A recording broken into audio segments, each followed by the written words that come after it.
तो आज हम मानव पर्यावरण की अवधारणाओं के बारे में पढ़ेंगे। उससे पहले हम पढ़ते हैं अध्ययन बिंदु। आज हम किस जो तीनों सहकल्पनाएं हैं और तीनों सहकल्पनाओं में क्या क्या पढ़ने जा रहे हैं। तो हम अगर अध्ययन बिंदु देखें तो सबसे पहले पढ़ेंगे हम सामान्य परिचय, यानी जो तीनों सहकल्पनाएं हैं उनका सामान्य परिचय किस तरह से रहता है वो पढ़ेंगे।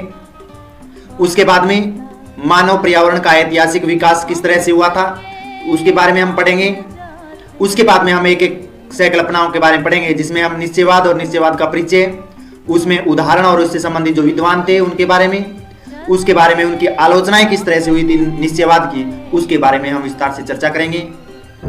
इसके बाद में दूसरी सहकल्पनाएं आती है संभववाद और उसका परिचय पढ़ेंगे, उनका उदाहरण है, उनके विद्वान पढ़ेंगे और इसकी किस तरह से आलोचनाएं की गई थी उसके बारे में भी हम पढ़ेंगे। नेक्स्ट हम जो पढ़ने वाले हैं 3 नंबर बिंदु, वो इन दोनों सहकल्पनाओं के बीच जो मध्य मार्ग निकाल कर लेके आती है, जिसका नाम है नव निश्चयवाद, उसका परिचय पढ़ेंगे और उसको देखेंगे कि इसे रुको और जाओ निश्चयवाद क्यों कहा जाता है।